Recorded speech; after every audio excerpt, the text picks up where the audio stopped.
E aí, torcedor do Verdão, beleza? Mais um vídeo aqui no canal JP Palmeiras para trazer as últimas informações.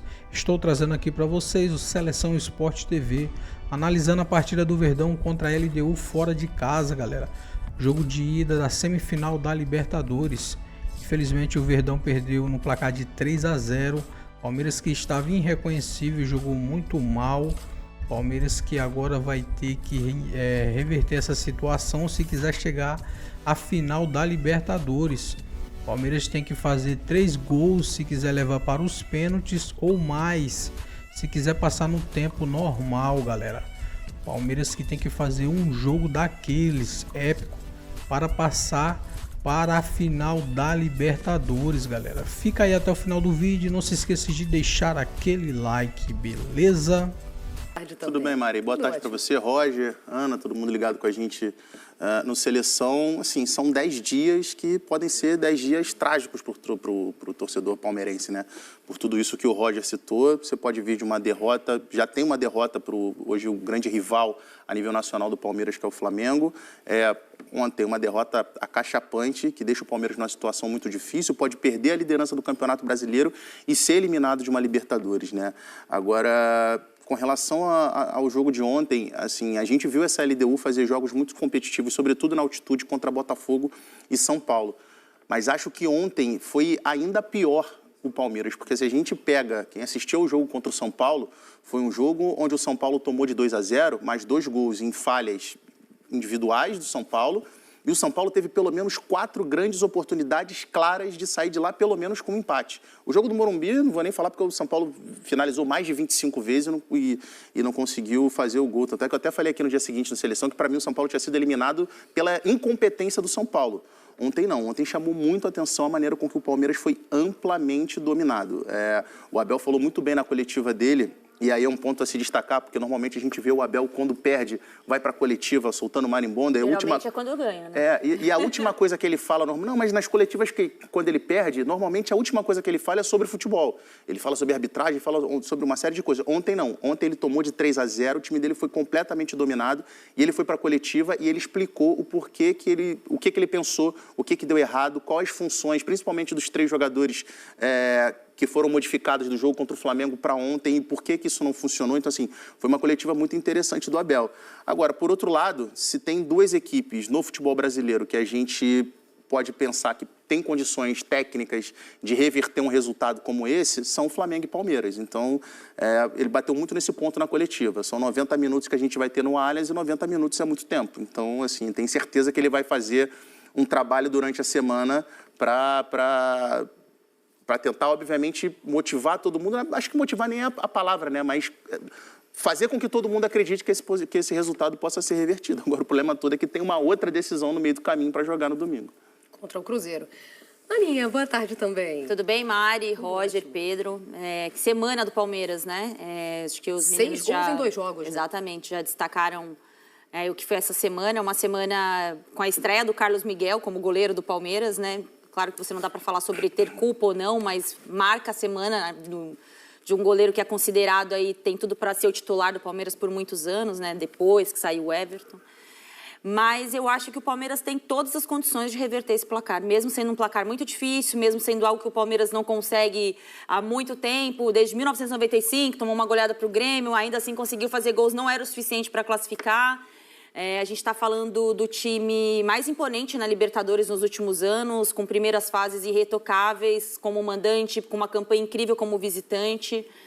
Agora, eu espero do Abel, né? A gente espera do Abel, que é um treinador que tem muito recurso, tem um elenco muito bom, mas vem de uma semana de escolhas bem equivocadas, né? Claro, a gente vai falar sobre o resultado, mas ele sabe mesmo, né? A estratégia que ele montou para jogar fora de casa, eu acho que vale sempre a discussão, mas eu acho que o Palmeiras tem todas as condições de reverter esse placar, ter um jogo difícil no final de semana. E o Palmeiras está sendo apresentado a uma situação uma situação atípica para o clube, né? Porque assim, o Palmeiras, quando oscila, vamos pegar lá, quando é eliminado para o Corinthians na Copa do Brasil, o time dá uma balançada, o Abel rapidamente reorganiza e o time vem para buscar a liderança do campeonato. Então o Palmeiras está, embora não aconteça sempre, mas o Palmeiras sabe viver esse momento de pressão, esse momento de dificuldade.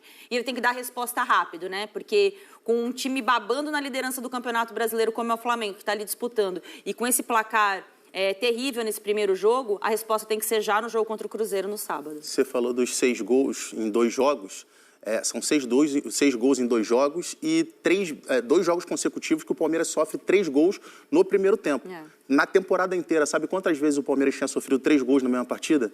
Nenhuma vez. A última vez que o Palmeiras sofreu 3 gols na mesma partida foi em novembro do ano passado, na reta final do Brasileirão, contra o Botafogo, derrota por 3-1 no Allianz.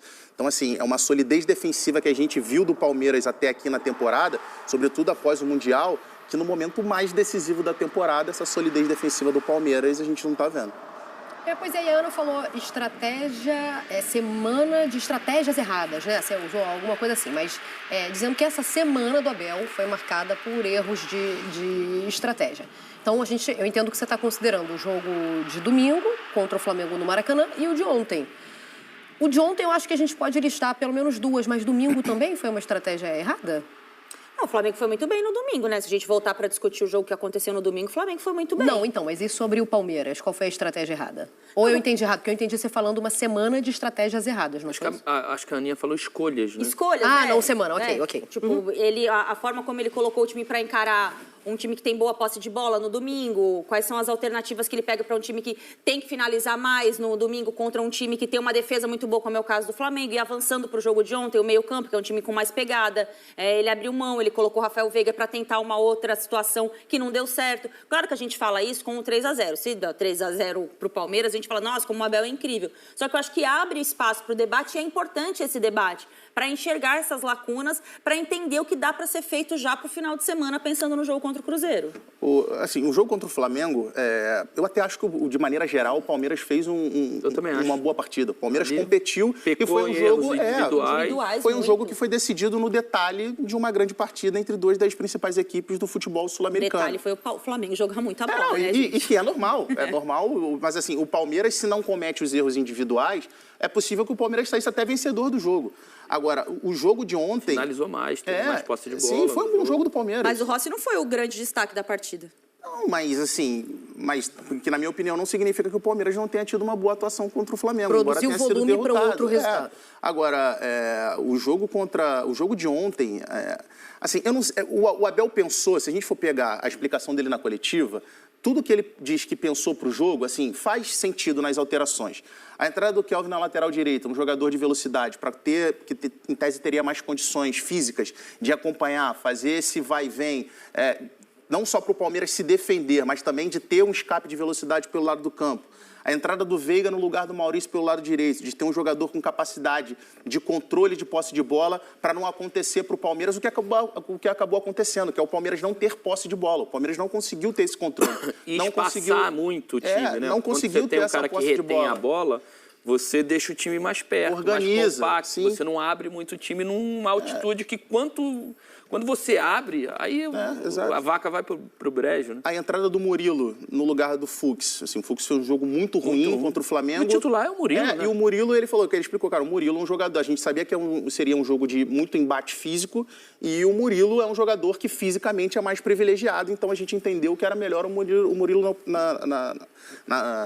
nessa ocasião. E a entrada do Martínez no lugar do Aníbal, eu até achei que a explicação técnica caberia também, porque o Aníbal também fez uma partida muito ruim contra o Flamengo, mas a explicação do Abel na coletiva é que a questão do Aníbal era física, que o Aníbal está machucado e não estava à disposição fisicamente para o jogo. Então, assim, as explicações dele para o que ele pensou para o jogo em termos de estratégia, eu acho que fazem sentido. A questão é que a aplicação em campo é que foi terrível. O São Paulo, por exemplo, na derrota lá na altitude por 2-0, falei aqui da questão das finalizações, das oportunidades que o São Paulo criou. O São Paulo, na ocasião, teve 70% de posse de bola. Se eu não me engano, no segundo tempo. No primeiro tempo também terminou com mais posse de bola que a LDU. O Palmeiras não. O Palmeiras foi ao contrário. O Palmeiras terminou o primeiro tempo, se eu não me engano, com 28% de posse, porque não só não conseguia se defender, mas também não conseguia conectar. Não conseguia encontrar Vitor Roque em velocidade. Só teve uma finalização do Palmeiras no primeiro tempo, com um pouco mais de perigo, que é o lançamento do Veiga para o Vitor Roque. Então, assim, foi um time que não conseguiu se defender, a gente não viu a solidez defensiva que a gente se acostuma a ver do Palmeiras e foi um time que produziu muito pouco. A gente vai discutir muito essa partida, mas também queremos a sua opinião. Vamos colocar aqui na tela um QR Code para o qual você vai apontar a câmera do seu celular e dar a sua opinião.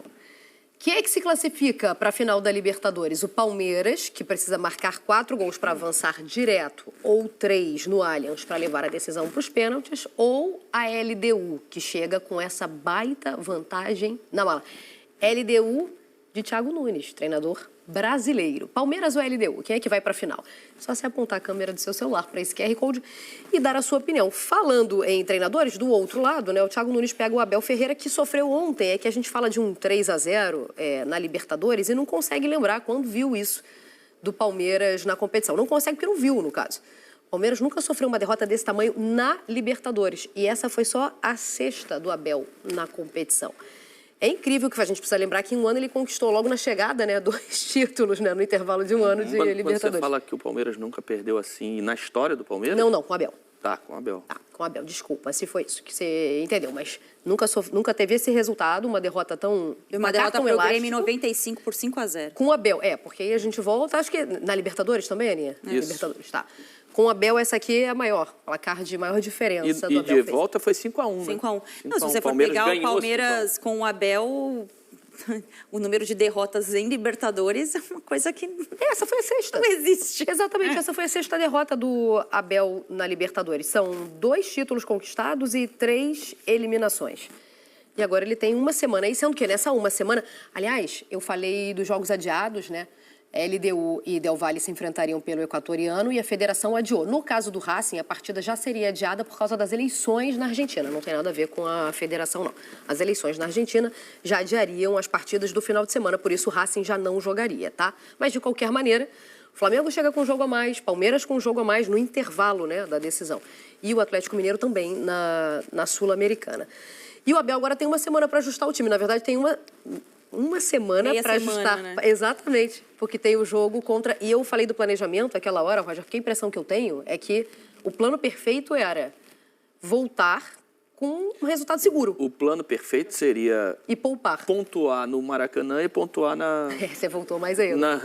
Em Quito, né? Mas quando você acha no planejamento? Não perder no Maracanã e não perder em Quito. Não perder. Era um ponto. Então, 1-0 em Quito, assim, se toma de 1-0 da LDU, esse era um resultado seguro. Que era, eu não diria seguro, mas assim, diria, a gente 1-0 dá pra reverter. Todo mundo imagina o Palmeiras ganhando da LDU por 2-0 no Allianz. E assim, e é curioso porque mesmo num jogo terrível, cara, o Sosa com 37 minutos de jogo tem uma oportunidade cara a cara com o goleiro, que se faz aquele gol, é um 3-1, que dá um ânimo completamente diferente. Também na cara do goleiro ali, é porque ele... tá meio que bloqueado e tal, mas vai muito em cima do goleiro e tá pertinho. Se sai um pouquinho... o goleiro não chega. Não chegava. Mas é isso, futebol. Na conta do planejamento, você acha que tinha um pontinho, pelo menos, contra o Flamengo? Acho. Você acha? Acho. Um empatezinho fora de casa. Acho, sem dúvida nenhuma. Eles botaram... chegar no Maracanã, o empate é muito bom resultado. Como lá em cima também. Mas eu acho que deram uma futebol subestimada, não. Vivo, né? Você não consegue dominar esses Eu fiquei com a sensação que deram uma subestimada na LDU. As alterações que a gente viu para o jogo de ontem, você acha que seriam pensadas para a partida contra o Flamengo, por exemplo, Aninha?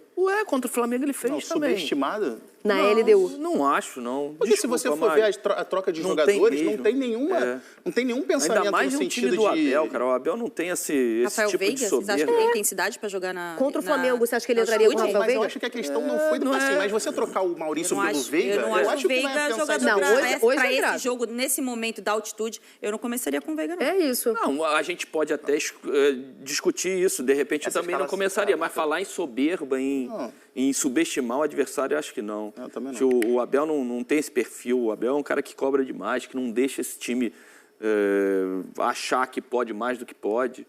Pelo contrário, eu acho que as substituições foram entendendo até... Substituições de jogo... Não, você entendeu? O time que entrou em campo ontem contra a LDU. E ainda te falo mais. Para escalar esse time, isso passa pela fisiologia também, de entender quem pode render mais fisicamente numa altitude. Não é uma troca só apenas técnica. Tenho certeza que isso tem parte de fisiologia, de preparação física. Esses 3 partes da comissão para entender quem poderia funcionar mais ou menos. Eu levei um susto. Para mim foi a surpresa da escalação, Rafael Veiga. O Veiga? Foi. Cara, o Veiga é um cara experiente, não técnico, por isso. É um cara que super artilheiro, não por isso, não pelo currículo. Pouco, passe.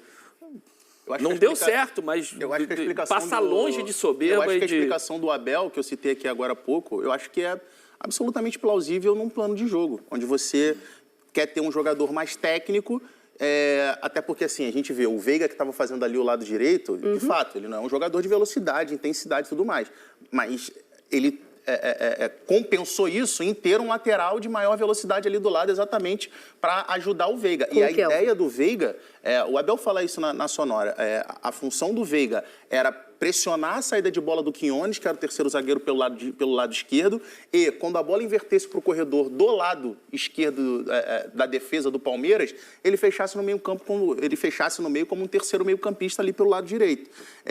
Mas principalmente ter a posse de bola, ter um jogador com capacidade de organização para que o Palmeiras não ficasse na correria para cima e para baixo e o desgaste físico fosse muito alto. Agora, a questão é que o Palmeiras não conseguiu ter essa posse de bola. E aí, de fato, você ter um jogador técnico como o Veiga sem a posse de bola, você tira a função dele do jogo. Você tem Felipe Anderson, Veiga, o M. Martínez e o Andreas, né?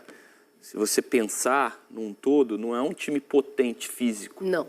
É um time com qualidade técnica. Então, o que ele pensa na altitude? Se eu sair com um time para pressionar e eles minimamente conseguirem sair dessa pressão, eles vão ter muito campo. E voltar em alta velocidade, eu vou quebrar o meu time fisicamente. Praticamente isso. Então, o que ele pensou em ter um meio-campo mais técnico? Eu não pressiono lá em cima, marco em meia pressão ou até uma linha mais baixa de meio-campo, para estar compacto, para se eu roubar a bola, eu tenho a condição técnica de manter ela.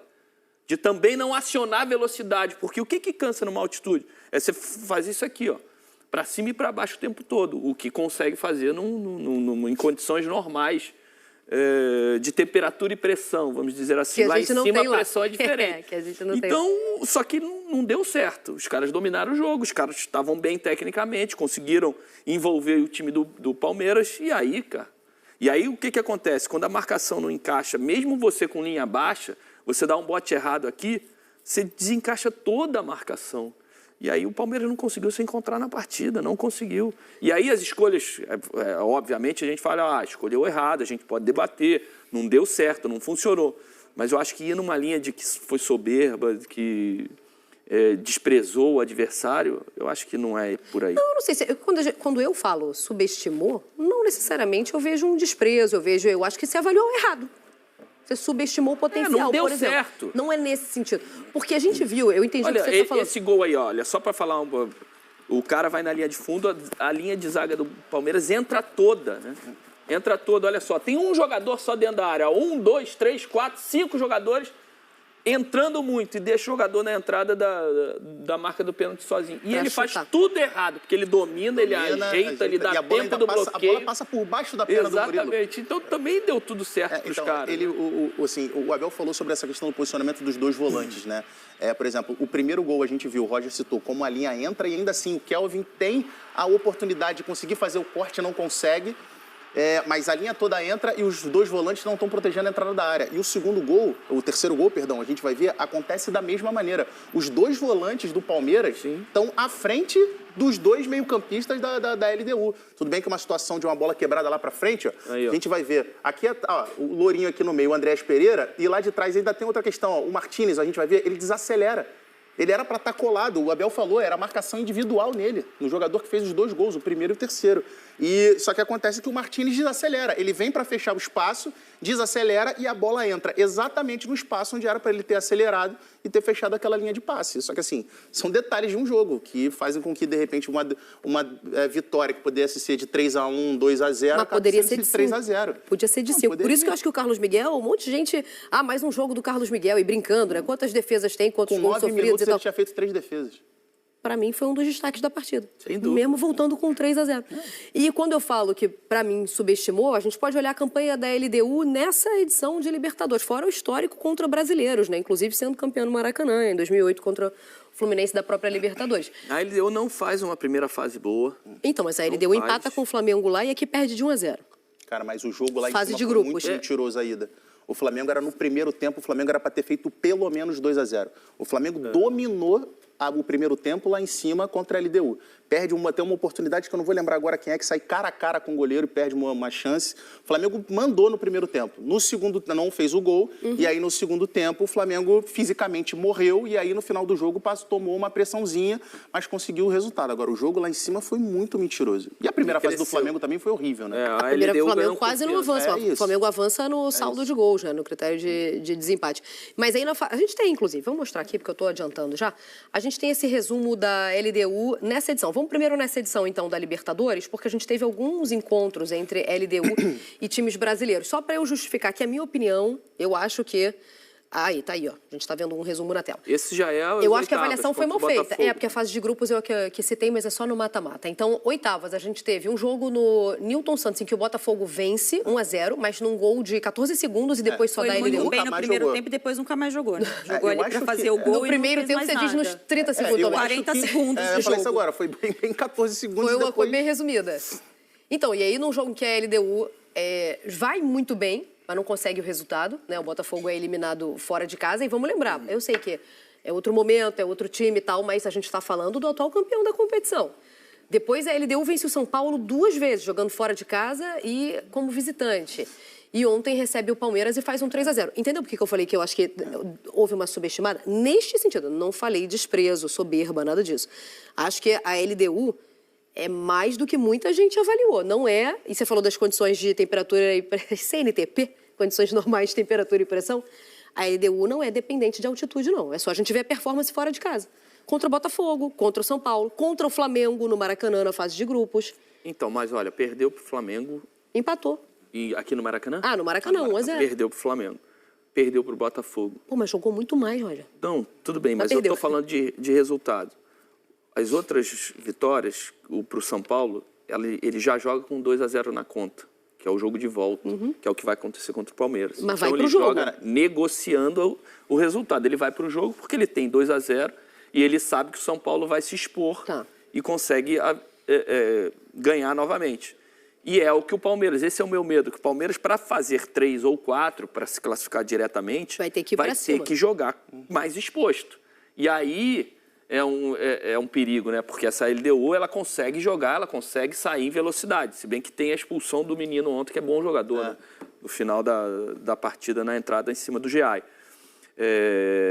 Mas essa LDU, ela cresceu com a competição. É isso que eu ia citar. Assim, o contexto dos time, jogos contra Botafogo. É uma confiança diferente. E contra São Paulo são bem diferentes. Até porque se a gente for pegar, o Botafogo se classifica para as oitavas de final, mas já era o momento que o Botafogo estava numa zona.